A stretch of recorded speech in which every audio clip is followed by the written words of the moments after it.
Retornamos aqui com a nossa Convenção Americana sobre Direitos Humanos. Professor, por que eu tenho que saber tudo isso para ser na área de segurança do Estado? Pois é, tem que saber porque se o Brasil, se você, na condição de agente de segurança, fizer qualquer caquinha, o Brasil pode responder perante ela numa comissão ou numa corte de direitos humanos e o Brasil pode ser punido. É isso que é o foco da nossa aula, é por isso que é cobrado direitos humanos, essa parte que não é direito dos manos, né? Poxa vida, o policial militar faz, os direitos humanos vai lá e ó, se um bandido faz, todo mundo vai lá para proteger. Essa visão jornalística você não pode levar para a prova, correto? Você tem que levar o quê? E nem para a vida, tá certo?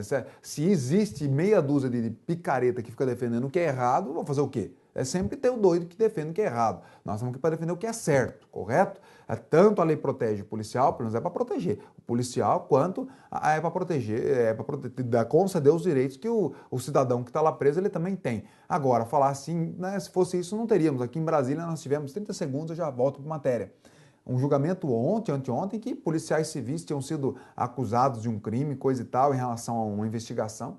Tivemos um julgamento lá, inclusive de homicídio, né? Foi um tribunal de júri, e foram absolvidos, inclusive, pelos alunos de um núcleo de prática jurídica de uma faculdade. Resumindo a história toda, olha aí, a lei estava do lado deles também, correto? Apesar do Ministério Público ter oferecido a denúncia, lá estava, e eles terem sido pronunciados no tribunal do júri, lá estava a lei ao lado deles para proteger, proteção dos direitos humanos também, correto? Se não tinha provas, como vamos incriminá-lo? Como vamos incriminá-lo? Correto? Vamos lá, vamos voltar aqui para os direitos assegurados na Convenção Americana. Como eu falava no bloco anterior, Convenção Americana, o Pacto de São José, não se esqueça. Como eu falava no bloco anterior, nós falamos da proibição da escravidão e da servidão, sem muito o que falar, isso daí não tem muita dificuldade. Agora vem a segunda parte. Ninguém deve ser constrangido a executar trabalho forçado ou obrigatório. Olha agora. Nos países em que se prescreve para certo delito uma pena privativa de liberdade acompanhada de trabalhos forçados, essa disposição, olha agora, não pode ser interpretada no sentido de proibir o cumprimento dessa pena, imposta por um juiz ou tribunal competente. E o trabalho, obviamente, não deve afetar a dignidade nem a capacidade física e intelectual do recluso. E aí, olha agora para a gente entender, não constitui trabalho forçado. O trabalho ou serviço normalmente exigido da pessoa reclusa, incluindo uma sentença ou uma resolução formal expedida por uma autoridade judiciária competente. Tais trabalhos ou serviços devem ser executados sob a vigilância e controle das autoridades públicas e os indivíduos que os executarem não devem ser postos à disposição de particulares, companhia ou pessoa jurídica de caráter privado. O cara está preso. Se ele foi preso, o juiz determinou lá em sentença, consequentemente na nossa LEP, já prevê a possibilidade dele trabalhar. Isso não é trabalho forçado, ok, meu camarada? Isso não é trabalho forçado. Por que não é? Desde que não exponha a sua dignidade, que não viole os seus direitos, que não coloque ele para trabalhar para uma autoridade, como ele falou, para a autoridade, melhor dizendo, para uma particular, desde que não coloque ele para trabalhar para uma empresa privada, e tem que ser uma atividade voltada para o Estado, correto? Estaremos sim diante de uma possibilidade de trabalho que não é considerado forçado. Ah, mas é obrigatório. Bom, está na LEP. Agora, isso daí não é violação à Convenção Americana. Outra que não é violação à Convenção Americana. Olha lá comigo. Cadê? Olha lá, letra B. Serviço militar. Correto? Também não é. Serviço militar. E nos países em que se admite a isenção por um motivo de consciência, é o caso do Brasil, qualquer serviço nacional que a lei estabelece em lugar daquele. Ah, olha lá, tem que fazer o serviço militar. Esse serviço militar não pode. Porque, enfim, o fato é que, de acordo com a Convenção Americana, não está entrando no mérito se pode ou não, de acordo com a Convenção Americana, estou te dando até munição para uma prova subjetiva. Não é trabalho forçado, considerado forçado, obrigatório, exigir o serviço militar e também aquele trabalho que é executado para substituir o serviço militar quando a pessoa fala que não vai fazê-lo em virtude da consciência. Isso, ok? Letra C, que mais? Também não é forçado o serviço exigido em caso de perigo ou calamidade que ameaça a existência e o bem-estar da comunidade. Então, exigir o serviço de uma pessoa no caso de uma calamidade, um perigo. E letra D, também não é forçado o trabalho ou serviço que faça parte das obrigações cívicas normais. Tem as eleições, o cara lá vai ser mesário, o cara vai ser lá, fazer parte de pode vir comigo, de um tribunal do júri.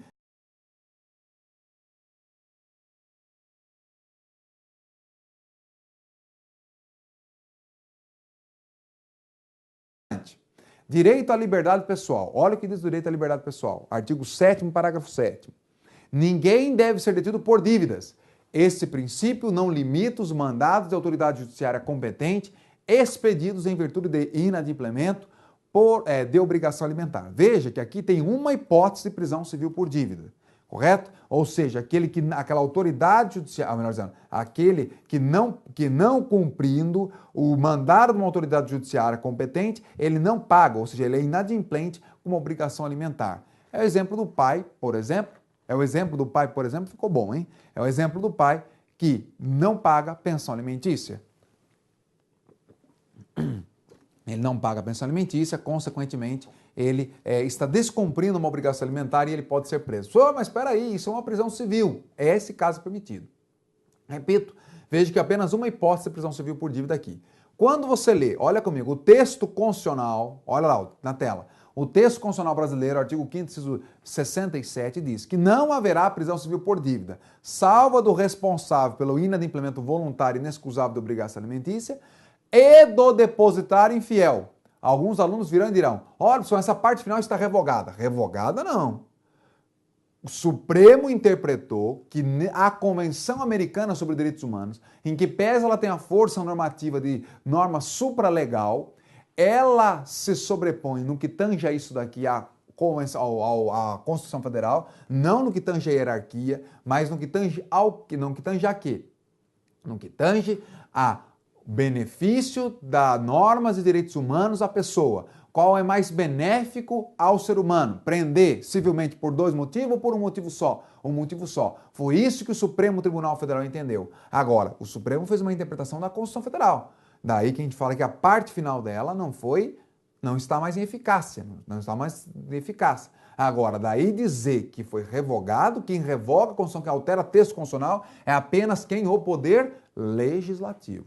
Traduzindo, hoje até tem uma súmula que diz assim, súmula vinculante, 25, já até não é tão recente assim também. É ilícita a prisão civil do depositário infiel, qualquer que seja a modalidade de depósito. Então, onde eu quero chegar? Na nossa Constituição, a gente comenta muito isso na aula lá de Direitos dos Humanos, o nosso curso aí de Direitos Humanos, a gente comenta muito isso. Quando a gente fala, de uma coisa é dizer que na Constituição lá está previsto os dois, outra coisa é que não se aplica. Agora, cuidado com isso. Por quê? Porque a interpretação do Supremo é o que está na súmula vinculante. Se um dia o Brasil cancelar a súmula, denunciar o tratado, cancelar o tratado, sair do tratado da Convenção Americana, o texto da Constituição Federal, ele volta a valer. Óbvio que a gente pode estar diante de um princípio de violação a um princípio, porque é aquele princípio que não pode retroagir. Mas aí é outra coisa para a gente analisar. O que eu vou levar para a prova? Na Convenção Americana está previsto quantas hipóteses de prisão civil por dívida? Uma.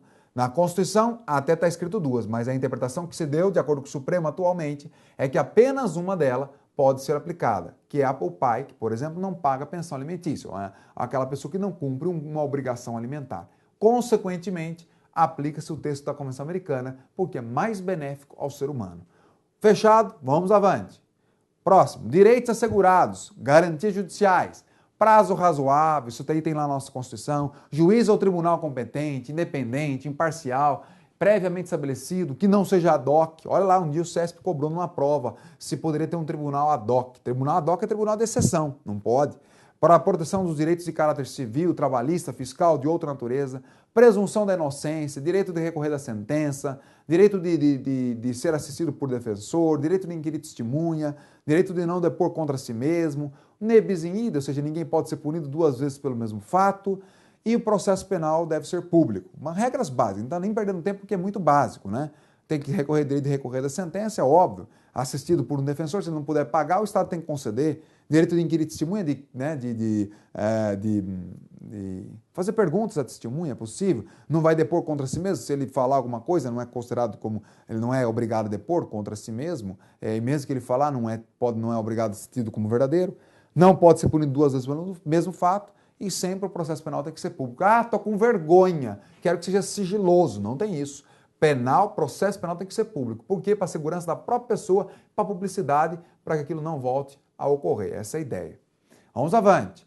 Princípio da legalidade e retroatividade. Como assim retroatividade? Retroatividade, retroage, a lei penal se for para beneficiar, não é isso? É o que fala ali, ó. Ninguém poderá ser condenado por atos ou omissões que no momento em que foram cometidos não constituíam delito de acordo com o direito aplicável. Isso é o princípio da legalidade. Tampouco poder-se-á impor pena mais grave do que aplicável no momento da ocorrência do delito. Se depois de perpetrado o delito a lei estipular a imposição de pena mais leve, o delinquente deverá dela se beneficiar. Então, retroage, direito a retroagir. Outro direito que eles têm, né? Que eles não, qualquer um de nós temos, tá? Não é apenas o direito penal aqui. Direito à indenização por erro judiciário. Outro direito assegurado na Convenção Americana é o direito à indenização por erro judiciário. Olha aí, um erro judiciário, e aí tem direito. Você vê no caso da senhora Maria da Penha, quase mais de 10 anos nós não tínhamos aí decisão, 15 anos, se não me engano, não tínhamos decisão final transitada em julgado. E aí, olha lá, um erro judiciário, uma omissão judiciária, ela foi indenizada por isso. O que mais? Proteção da honra e da dignidade, já comentamos um pouquinho sobre isso, falamos lá da lei Carolina Dickmann, né, que a gente comentou um pouco. Se violar minha privacidade, eu posso entrar com uma ação de indenização. Liberdade de consciência e religião.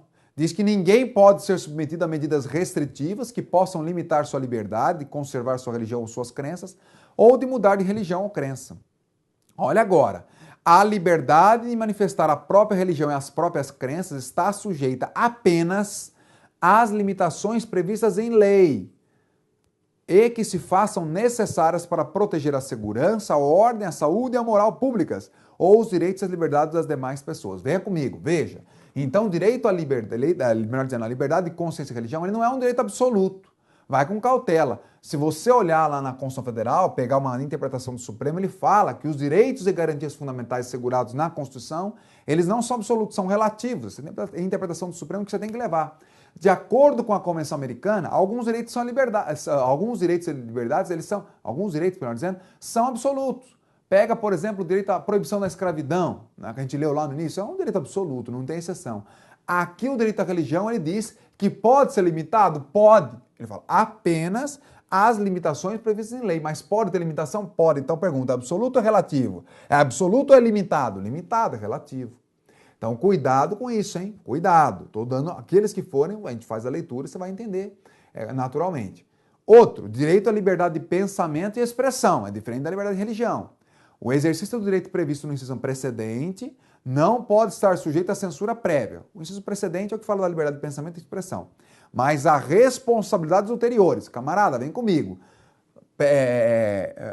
Como que fala? Censura prévia não tem como, mas responsabilidades posteriores, ou ulteriores, como ele chama.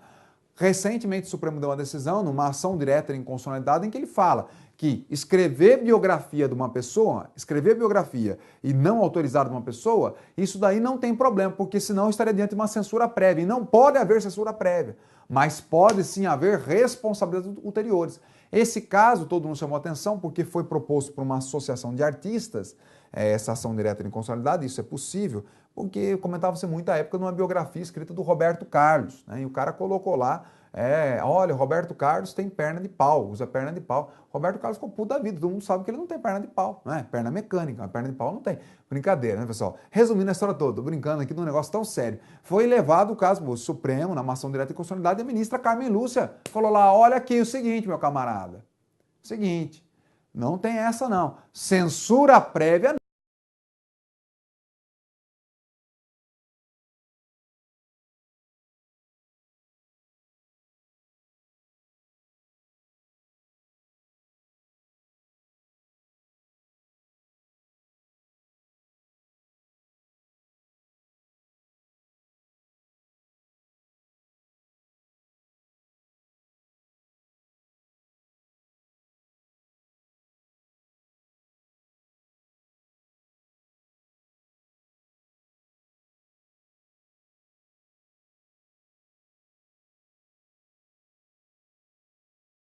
Posteriores, ok? Além disso, diz lá na liberdade de expressão, pensamento que a lei pode submeter os espetáculos públicos a uma censura prévia. Olha agora, o espetáculo público pode ter uma censura prévia, veja que é uma exceçãozinha, portanto. Mas nesse caso é com o objetivo de regular o acesso a eles para proteger quem? A moral da infância e da adolescência, tá certo? Outro, a lei deve proibir toda a propaganda a favor da guerra, bem como toda apologia ao ódio nacional, racial, religioso, que constitui incitamento à discriminação, à hostilidade, ao crime ou à violência. Isso nós temos no Brasil, inclusive uma lei que fala disso daqui, proibindo, né, a apologia ao ódio nacional, racial, religioso, em relação a isso. Então nós temos, como ele diz, a lei deve proibir, e no caso do Brasil nós temos. Correto, então, essas liberdade de pensamento e religião e expressão, melhor dizendo? Vamos avante. O que mais de direito? Alguns agora são bem rápidos. Direito de retificação ou resposta, ok? Direito de reunião pacífica, desde que seja sem arma. Tenho liberdade de associação, toda pessoa aí tem o direito de associar-se livremente para fins ideológico, religioso, político, vou lá formar um partido político, é possível.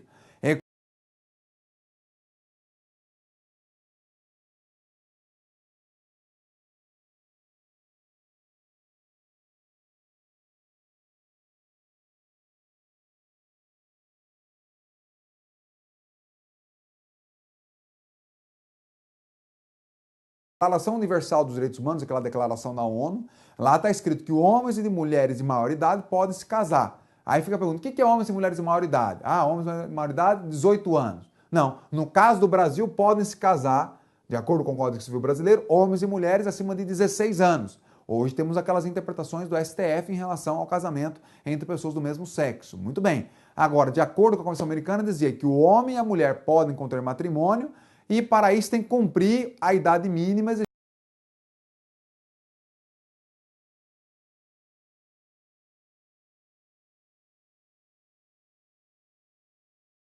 Panamá, correto? Ou da Bolívia ou da Venezuela. Consequentemente, não coloca a idade, tem que observar a lei interna. O que mais? E na medida em que não afetem, na medida em que essa idade não afete os princípios da não discriminação estabelecidos nessa convenção. O casamento não pode ser celebrado sem o consentimento livre e pleno dos contraentes, e a lei deve conhecer iguais direitos, tanto aos filhos nascidos fora do casamento, como os nascidos dentro do casamento. Hoje não se fala, pelo amor de Deus, mas daquela discriminação que tinha do tal filho bastardo, né? Ah, nasceu no casamento. Qual é a razão de ser de um filho nascido fora do casamento ou dentro, não ter ou não direito à herança, ter ou não direito a alimentos? Não tem nada a ver. Se é pai, tem que cuidar, não é isso? Se é pai, não faz o sentido de ter nascido fora. Eu vejo que o Brasil só foi alterar isto com o Código Civil de 2002. Essa aberração, ela saiu do nosso direito aí, do nosso direito civil. O que mais? Toda pessoa tem direito ao nome, nele está incluso o prenome e os nomes dos seus pais, ou de um destes, ou ao menos um destes. O direito da criança, toda criança tem direito à medida de proteção que a sua condição de menor requer por parte da sua família, da sociedade, do Estado, então direito ao nome da criança. Direito à nacionalidade, todo mundo tem que ter nacionalidade e diz que ninguém deve ser privado arbitrariamente da sua nacionalidade, nem do direito de mudar dela, correto? Outro direito previsto, propriedade privada. Veja que propriedade privada também é um direito de primeira geração. Diz que toda pessoa tem direito ao uso e gozo dos seus bens. Olha agora, a lei pode subordinar esse uso e gozo ao interesse social. Venha comigo. Se ele pode subordinar ao interesse social, resumindo, ele pode restringir. Daí não é um direito absoluto, é um direito que relativo. Correto? Por fim, olha ali, nenhuma pessoa pode ser privada dos seus bens, salvo mediante pagamento da indenização justa por motivo de utilidade pública ou de interesse social e nos casos e formas estabelecidas em lei. Então, traduzindo, o direito à propriedade é um outro direito que relativo. No final, ele diz ali ainda desse direito à propriedade que tanto a usura como qualquer outra forma de exploração do homem pelo homem deve ser reprimida pela lei. O que é a usura? Nós temos no Brasil a lei da usura, que é cobrar juros acima de 0,5% ao mês ou 6% ao ano. Isso é a lei da usura. Na nossa Constituição Federal, quando saiu o texto dela, veio lá descrito que o Brasil, a taxa máxima era 12% ao ano. Nossa, foi uma sacanagem que fizeram com os bancos, coitado deles, né? Aí o Supremo entendeu que não tinha como se aplicar aquilo lá, porque não tem como regular a economia colocando um percentual no texto constitucional. Depois veio uma emenda constitucional que tirou isso daí de lá. Resumindo a história toda, os bancos não se aplica a lei da usura. Se você emprestar a mais do que tiver lá nessa lei de 51, só 49 e 51 essa lei da usura, você é chamado de agiota, ok? Vamos avante, o que mais? Direito de circulação e residência. Toda pessoa terá o direito de sair livremente de qualquer país, inclusive o seu próprio.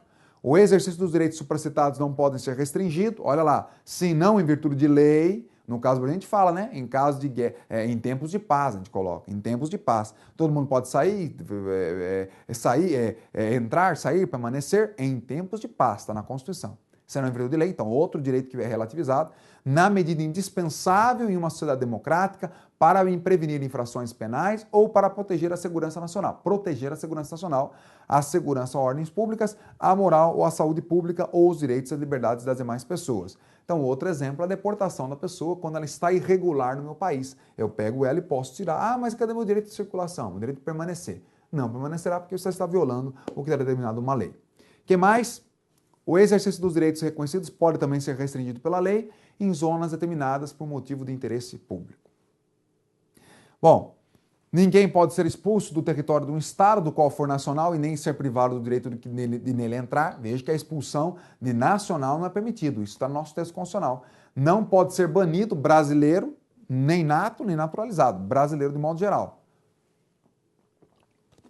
E diz que o estrangeiro que se encontra ilegalmente no território de um estado parte, na presente convenção, ele só pode ser expulso em decorrência de decisão adotada em conformidade com a lei. Correto? E toda pessoa tem o direito de buscar e receber asilo em território estrangeiro em caso de perseguição por delitos políticos ou comuns conexos com delitos políticos, de acordo com a legislação de cada estado e com as convenções internacionais. Então, traduzindo tudo isso daqui, são os direitos assegurados na Convenção Americana. Em nenhum caso o estrangeiro pode ser expulso ou entregue a um país, seja ou não de origem, onde o seu direito à vida ou à liberdade esteja em risco de violação em virtude da sua raça, nacionalidade. Olha lá, o Brasil vai expulsar um estrangeiro daqui e vai mandar para um país que vai sacanear com o cara, né? Um que vai fazer violar a sua raça, sua nacionalidade, religião, condição social, opinião política, não. Se for, pode até expulsar, mas não pode entregar ele para um país que vai violar os seus direitos. E por fim, diz que é proibido a expulsão coletiva do estrangeiro, é o que está no slide. Como assim expulsão coletiva? É possível expulsar as pessoas, os estrangeiros? Mas expulsa-se um por vez, por isso que o decreto tem que ser individual. Ah, não, vamos fazer um decreto aqui, expulsa-se os angolanos que entraram no Brasil. Pelo amor de Deus, correto? Está uma violação de direitos humanos. Por quê? A expulsão não pode ser coletiva. É o que está aqui, portanto, direito assegurado, no que tange a liberdade de ir e vir. Olha aí na tela. Muito bem. O que mais? Direitos políticos. Óbvio, se primeira geração envolve direitos civis e políticos, tinha que tratar dos direitos políticos. Diz que todos os cidadãos devem gozar dos seguintes direitos e oportunidades. Participar da condução dos assuntos públicos, melhor dizendo, diretamente ou por meio de representantes livremente eleitos. O que mais que todos têm direito? Votar e ser eleito em eleições periódicas, autênticas, realizadas por sufrágio universal e igualitário e por voto secreto, que garantam a livre expressão da vontade dos eleitores. E, além disso, ter acesso em condições gerais de igualdade às funções públicas do seu país. É o caso seu, meu amigo, que você está aí se dedicando para um concurso público. Esse é chamado um direito político, ou seja, assegurar as funções públicas do seu país, a igualdade de condições. Obviamente que ele trata das funções públicas, poderia entender o cargo público, um ministro, coisa e tal, um ministro de Estado, assim por diante, um secretário, ou um secretário de Estado, secretário do município. Mas, sem dúvida, também nós vamos aqui falar da obtenção de um cargo público. Esse é um direito assegurado, sem dúvida, um direito dos humanos. Vamos avançar. O que mais? Igualdade perante a lei e, por fim, tem que ter proteção judicial. Diz que essa proteção ela é dada quando toda pessoa ela tem direito a um recurso simples e rápido. Afinal, se demorar... Que justificativa que tem? Qual era a justificativa para se manter 15 anos o caso da senhora Maria da Penha e não ter solucionado o caso dela? Né? 10 anos, se não me engano, em primeira instância. Até comenta aí melhor no próximo bloco. Eu falo isso daí no próximo bloco. Nossa, a gente comenta muito isso daí do caso dela. Então, toda pessoa tem direito a um recurso simples e rápido, ou a qualquer outro recurso efetivo perante os juízes ou tribunais competentes, que a proteja contra os atos que violem seus direitos fundamentais reconhecidos pela Constituição, pela lei ou por esta Convenção Americana, mesmo quando tal violação seja cometida por pessoas que estejam atuando no exercício das funções oficiais, que é um dos maiores, que é o abuso de poder, o abuso de direito. Né? Ah, porque eu sou oficial, porque eu sou isso, sou presidente, sou governador, sou um prefeito, sou vereador, enfim, olha, sou um delegado, sou um policial militar, sou um juiz, sou um promotor, e aí ele vai lá e viola. Sem dúvida, tem que ter acesso a pessoa à proteção judicial em relação a isso. Muito bem? Bom, fechamos então os direitos. Pode ver comigo. Fechamos, portanto, os direitos de primeira geração. Vamos agora falar do que se comenta na Convenção Americana sobre os direitos de segunda geração. Olha comigo. Como eu falei para vocês, não está especificado na Convenção Americana direitos de segunda geração. O que você vai falar então do artigo 26? É porque nesse artigo 26 ele até menciona que tem que ser positivado os direitos de segunda geração. Mas ele não enumera, atenção, não enumera os direitos econômicos, sociais e culturais. Um único dispositivo trata do assunto, desenvolvimento progressivo.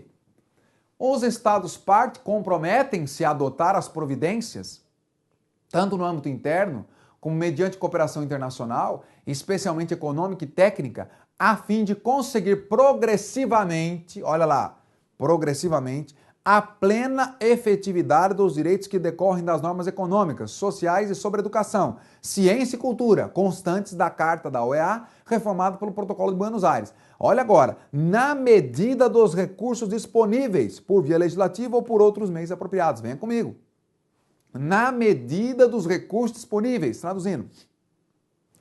Recurso, dinheiro. Assegurar direito de primeira geração, como eu falei na parte anterior desse bloco, lá não precisa de dinheiro. Primeira geração, basta te conceder, não te restringir, por isso direitos negativos. Mas se eu vou tratar de direitos agora de segunda geração, eu preciso ter recursos disponíveis.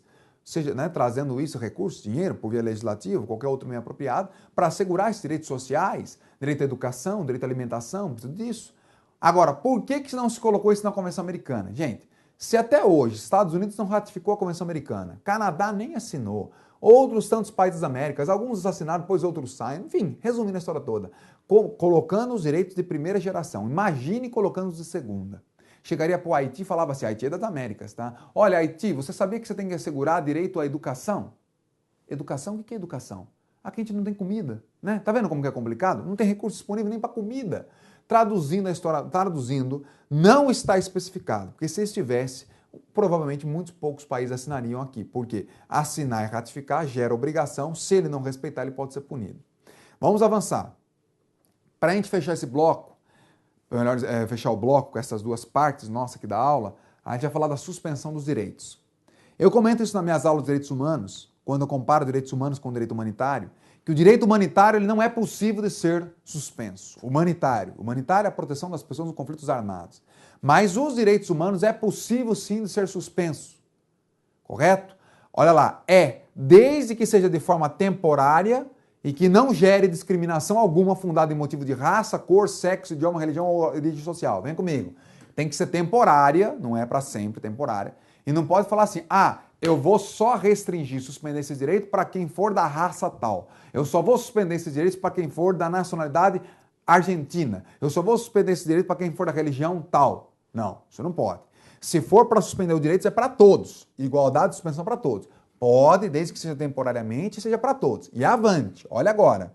Em quais situações é possível suspender o direito? Caso de guerra, perigo público ou de outra emergência que ameace a independência ou a segurança do Estado-parte. Estado-parte, do Estado signatário aqui da Convenção. Então, em quais situações poderão ser suspensos? Caso de guerra, repito, perigo público ou de outra emergência que ameace a independência e a segurança do Estado. Por exemplo, a gente cita aqui o estado de sítio. Você pega lá o estado de sítio na Constituição Federal, você vê lá que é possível ser suspenso o direito à reunião, por exemplo. Correto? Então veja que é possível suspender. Agora vem comigo para a gente fechar. Atenção! Os seguintes direitos não podem ser suspensos. O direito de reconhecer a personalidade jurídica de uma pessoa não pode ser suspenso. Direito à vida também não pode. Veja que nós falamos que pode ter países que adotam a pena de morte, como é o caso do Brasil. Isso é admitido pela Convenção Americana. Além disso, direito à integridade pessoal, proibição da escravidão e da servidão, princípio da legalidade e retroatividade. Todo esse princípio não pode ser suspenso, ainda que temporariamente, ainda que seja no caso de guerra, ainda que seja no caso de uma emergência, tá certo? Não pode. Liberdade de consciência e religião também não pode, proteção da família e direito ao nome. Não se esqueça, repito, que há exceçõezinhas. Não pode ser suspenso, mas, como falei, liberdade de religião, ele pode ser limitada nos termos da lei, correto? Direito à vida pode ser limitado nos termos da lei, como a gente falou, no caso da pena de morte. Proteção da família também não pode, direito ao nome, o que mais que não pode? Olha lá, direitos da criança não pode, direito à nacionalidade, direitos políticos, e olha agora, tampouco poderão ser suspensas as garantias indispensáveis para a proteção desses direitos. Veja, se eu não posso suspender o direito, tampouco eu posso suspender as garantias que me asseguram esses direitos, correto? Afinal, eu tenho o direito e a garantia. Se me violar o direito à liberdade, tem a garantia do habeas corpus, não é isso? A tal ponto que se não tiver mais nenhuma garantia assegurada, é mandado de segurança. Resumindo a história toda, não pode, ou liberdade não está aqui, hein? Cuidado, não pode, esses direitos eles não podem ser suspensos, tampouco as garantias indispensáveis para assegurar esses direitos. Muito bem, meus amigos, então nós fechamos aqui este bloco, dividido em duas partes, parte 1 e parte 2, e essas duas partes, e na sequência nós vamos ter aí, vamos começar, continuando falando dos demais blocos, que vai falar do sistema de proteção dos direitos humanos previsto na Convenção. Repito, se a sua prova cobrar só sobre o sistema de convenção, que eu falei lá no início do nosso bloco, desse bloco, se cobrar só a questão da convenção, do sistema de proteção dos direitos humanos, você vai direto para o próximo aí, correto? Se não, você tem que falar, se for falar de modo genérico sobre ela, todos esses 4 vídeos que a gente está gravando. Ok? Sucesso para você, conte sempre comigo e aí a gente continua sobre esse assunto aí no próximo bloco. Forte abraço, até a próxima.